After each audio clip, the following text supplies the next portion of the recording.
ሰላምን ጥዕናን ንኹልኩም ተኸታተልተይ ይኹን እንዳበልኩ ናብ ናይ ለማዓንቲ መደበይ ከኣቱ ኣብ ናይ ለማዓንቲ መደበይ ከምቲ ልሙድ ንዓኹም ንተኸታተልተይ የምህር እዩ ኢለ ዝሓሰብክዎ መደብ ሒዘልኩም መፅእ ኣለኹ። ናይ ለማዓንቲ መደበይ ዘልዕሎ ኣብ እዋን ፆታዊ ርክብ ናብ ናይ ፆታዊ ርክብ ናይ ዕግበት ፀግዒ ንኽተብፅሓን ደጋጊማ ንኽተፍስስን ሪአንኦ ናብ ዘይፈልጣ ናይ ፆታዊ ርክብ ዕግበት ንኽበፅሓን ንኽትገብርዎን ዝሕግዘኩም ኣገደስቲ ሓሳባት ክሕብረልኩም እየ። ከም ዝፍለጥ ኣብ ደቂ ተባዕትዮ ብዘጋጥም ቀልጢፍካ ናይ ምፍሳስን ናይ ደቂ ኣንስትዮ ኣገደስቲ ቦታታት ብዘይምፍላጥን ንደቂ ኣንስትዮ ናብ ዕግበት ንኽተብፅሕዎን ይፅግመኩም ኣሎ። ነዚ መፍትሒ ዝኸውን ልክዕ ከም ደቂ ተባዕትዮ ንኸፍስሳን ንኸዓግባን ዝገብረን ሰለስተ ኣገደስቲ ሓሳባት ኣለው ክንሪኦም ኢና። እስካብ ናይ መደብ ፍጻመ ሓቢርኩም ንጽንሑ። ነዚ ቻነል ሓደሽቲ ዝኾንኩም ሰብስክራይብ ብምግባርን ነታ ናይ ደውል ምልክት ሓንቲ ሻዕ ብምንካእን ዝተፈላለዩ ናይ ፆታዊ ርክብ ናይ ጥዕና ከምኡውን ናይ ሓዳርን ናይ ፍቕርን ህይወት ኢንፎርሜሽን ትረኽብሉ ቻነል ስድራ ንኽትኮኑ ብኽብሪ ንሓትት። መደብና ናብ ብዙሓት በፂሑ ብዙሓት ኣሕዋትና ትምህርቲ ንኽወስድሉ ላይክ ጌርኩም ጀምርዎ። ስድራን ዝኾንኩምኒ እንዳመስገንኩ ናብ መደበይ ክምለስ። ሓንቲ ጓል ኣንስተይቲ ልክዕ ኣብ ፊልምታት ከም ንሪኦም ማይ ዝመስል ፈሳሲ ተውፅእ። ከምዚ ዓይነት ፈሳሲ ንኽተውፅእኸ ደቂ ተባዕትዮ ከምኡውን ባዕለን ደቂ ኣንስትዮ እውን እንታይ ክትገብሩ ከም ዘለኩም ክንርኢና።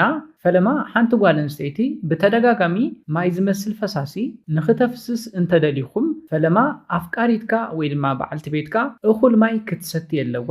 ቅድሚ ፆታዊ ርክብኩም ብዝሕ ዝበለ ማይ ክትሰቲ ኣለዋ። ሕፅረት ማይ ኣብ እዋን ፆታዊ ርክብ እንተሃልዩ ይትረፍ ማይ ዝመስል ፈሳሲ ክተፍስስ ናይ ብልዕቲ ምድራቕ እውን ከጋጥማ ይኽእል እዩ። እዚ ድማ ኣብ እዋን ፆታዊ ርክብኩም ቃንዛ ንኸጋጥማን ንኸይተዓግብን ይገብራ እዩ። ስለዝኾነ እቲ ቀዳማይ ኣገዳሲ ነገር ክኸውን ዘለዎ እኹል ማይ ክትሰቲ ከም ዘለዋ ምፍላጥ እዩ። እቲ ካልኣይ ናብ ናይ ፆታዊ ርክብ ናይ ዕግበት ፀግዒ በፂሓ ንኽተፍስስ ንምግባር ኣብ ብልዕታ ከባቢ ራሕሲ ክህልው ኣለዎ። እቲ ኣገዳሲ ነገር ቅድሚ ፆታዊ ርክብ ቅድሚ 1 ሰዓት እኹል ማይ ምስታይ ብልዕታ ራሕሲ ንኸፍስስ ይሕግዛ እዩ። ሓንቲ ጓል ኣንስተይቲ ናቹራሊ ኣብ ብልዕታ ከባቢ ራሕሲ እንተዘይሃልዩ ብፆታዊ ርክብኩም ክትዓግብ ኣይትኽእልን። መጥሎኻ ናብ ብልዕታ ክኣትው እንተሎ ቃንዛ ይስማዕ እዩ። እዚ ድማ ናብ ዕግበት ንኸይትበፅሕ ዝገብር እዩ። ስለዝኾነ ብልዕታ ብዝግባእ ራሕሲ ንኸፍልፍልን ድሉው ንኽኸውንን ዕግበት ንኽትረክብን ቅድሚ ፆታዊ ርክብኩም ቅድሚ 1 ሰዓት እኹል ማይ ክትሰቲ ኣለዋ። ነዚ እንተጌርኩም ልክዕ ኣብ ፊልምታት ከም ንሪኦ ማይ ዝመስል ፈሳሲ ብሓይሊ ንኽተፍስስን ናብ ፍሉይ ዕግበት ንኽትበፅሕን ንኽትኣቱን ዝገብራ እዩ። እቲ ሳልሳይ ንሪኦ ናብ ዘይትርስዖ ፆታዊ ርክብ ንኽተብፅሓን ብተደጋጋሚ ንኽተፍስስን ዝገብራ ድማ ኣብ ውሽጣዊ ክፋል ብልዕታ ዝርከብ ጂስፓት ንብሎ ክፋል ብልዕታ እዩ። ነዚ እውን ግድን ክትፈልጡ ኣለኩም። ደቂ ተባዕትዮ ነዚ ቦታ እዚ ብመትለኹም ይኹን በፃብዕትኹም ፊንገር እንዳገበርኩም ነዚ ቦታ ክትነኽእለን ኣለኩም። እዚ ቦታ ዝርከብ ኣብ ውሽጢ ብልዕታ ብላዕለዋይ ክፋል ቁሩብ ሴንቲሜትር እትው ኢልኩም እዩ ዝርከብ። ብፍላይ ድማ ነዚ ሓደ ናይ ፆታዊ ርክብ ናይ ፖዚሽን ዓይነታት ተጠቒምኩም ክትረኽብዎ ትኽእሉ ኢኹም።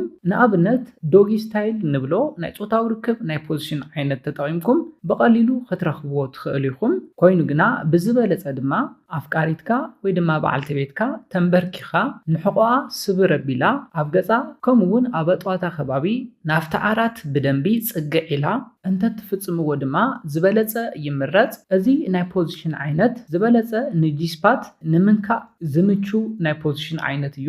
ብሓፂር ይኹን ብነዊሕ መትሎ በዚ ናይ ፖዚሽን ዓይነት ተጠቒምኩም ንጂስፖተን ክትረኽብዎ ትኽእሉ ኢኹም። ብኻሊእ ናይ ፆታዊ ርክብ ናይ ፖዚሽን ዓይነት ክትምክርዎ እንተለኹም ንምርካቡ ከፀግመኩም ስለ ዝኽእል ንዶጊ ስታይል ብደንቢ ተጠቐምሉ። እዚ ቦታ ተነኺኡ እንተይልና ድማ ናብ ዕግበት ብቐሊሉ ክተብፅሕወን ከም ትኽእሉ ክትፈልጡ ኣለኩም። ምክንያቱ እንታይ እዩ? ንደቂ ኣንስትዮ ናብ ናይ ፆታዊ ርክብ ናይ ዕግበት ፀግዒ ካብ ዘብፅሐን ክፋል እቲ ቀዳማይ ስለ ዝኾነ እዩ። እቶም ካልኦት ኣገደስቲ ንምሕባር ዝኣክል ክሊቶሪ ወይ ድማ ጉድበ ንብሎ ደጋዋይ ክፋል ብልዕተን ሕብጥ ኢሉ ውፅእ ዝበለ ክፋል ብልዕተን እዩ። እዚ እውን ናብ ናይ ፆታዊ ርክብ ናይ ዕግበት ፀግዒ ንኽተብፅሕወን ዝሕግዘኩም እቲ ካልኣይ ክፋል እዩ። ብዝሕ ዝበለ ነርቪ ኢንዲንግ ዘለዎ ስለዝኾነ ሴንሲቲቭ ዝኾነ ክፋል እዩ ብቐሊሉ በጻብዕትኩም ብምንኽኻእ ብምሕስሳይ ናብ ናይ ጾታዊ ርክብ ናይ ዕግበት ጸግዒ ንኽተብጽሕዎን ይሕግዘኩም እዩ እቲ ካልኣይ ድማ ሕዚ ዝሕብረልኩም ዝጸናሕኹ ጂስፓት ዝበልናዮ ክፋል እዩ እዘን ክልተ ቦታታት ብዝግባእ እንተትጠቐምኩምለን ናብ ናይ ጾታዊ ርክብ ዕግበት ብቐሊሉ ክተብጽሕዎን ትኽእሉ ኢኹም ስለዝኾነ ፈለማ ቅድሚ ናብ ጾታዊ ርክብ ምእታውኩም ቅድሚ 1 ሰዓት ኣቢልኩም እኹል ማይ ክትሰቲ ኣለዋ እኹል ማይ እንተሰትየን ብልዕተን ራሕሲ ይህልዎ እዩ ራሕሲ እንተሃልዩ ድማ ኣብ እዋን ጾታዊ ርክብ ቃንዛ ኣየጋጥማን ቃንዛ እንተዘይሃልዩ ድማ ዕግበት ኣሎ እኹል ማይ ምስ ሰተያ እቲ ቀፂልኩም ክትገብርዎ ዘለኩም ናይ ጾታዊ ርክብ ስምዒተን ብዕጽፊ ዘውስኹ ክፋል ብልዕተን ምንኽኻእ እዩ ብፍላይ ጂስፓት ንብሎ ውሽጣዊ ክፋል ብልዕተን ብዝግባእ ክትነኽእዎ ምሙካር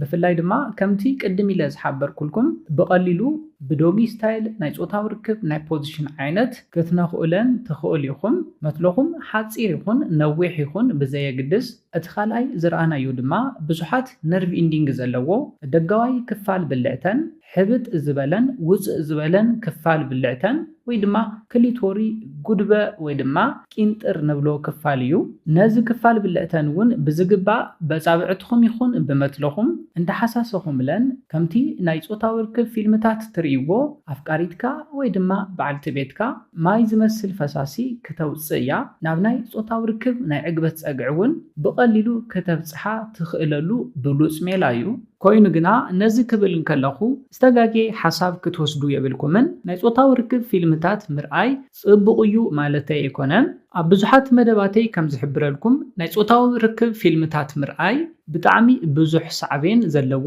ጎዳኢ ልምዲ እዩ ናይ ጾታዊ ርክብ ፊልምታት ምርኣይኩም ናብ ዘይተደልዩ ልምድታት ንኽትኣትዉ እውን ዝገብር እዩ ንኣብነት ናብ ዘይተደልየ ናይ ግብረ ሕቡእ ልምዲ ንኽትኣቱ ዘቃልዕ እዩ ግብረ ሕቡእ ድማ ኣብ እዋን ጾታዊ ርክብ ቀልጢፍኩም ንኽተፍስሱ ዝገብር ሕማቕ ልምዲ ስለ ዝኾነ ኣብ ኩሉ መደባተይ ከም ዝሕብረልኩም ናይ ጾታዊ ርክብ ፊልምታት ክትርእዩ የብልኩምን እዘን ሰለስተ ኣገድስቲ ሓሳባት ንኽትጥቀሙለን እንተሓበርኩ ናይ ልምዓንቲ መደበይ በዚ ክዛዝም ካብ ናይ ልምዓንቲ መደበይ ዝኾነ ሓድሽ ነገር ከም ዝሓስኩም ተስፋ ይገብር ነዚ ቻነል ሓድሽቲ ዝኾንኩም ሰብስክራይብ ብምግባርን ነታ ናይ ደውል ምልክት ሓንቲ ሻዕ ብምንካን ዝተፈላለዩ ናይ ጾታዊ ርክብ ናይ ጥዕና ከምኡውን ናይ ሓዳርን ናይ ፍቕርን ህይወት ኢንፎርሜሽን ትረኽብሉ ቻነል ስድራ ክትኮኑን ክትተባብዑናን ብኽብሪ ንሓትት መደብና ናብ ብዙሓት ሰባት በፂሑ ብዙሓት ኣሕዋትና ትምህርቲ ንኽወስድሉ ላይክ ሼር ምግባርኩም ኣይትረስዑ ሓሳብ ሪኢቶኹም ንቻነልናን ንመደብናን ንምዕባይ ስለ ዝሕግዘና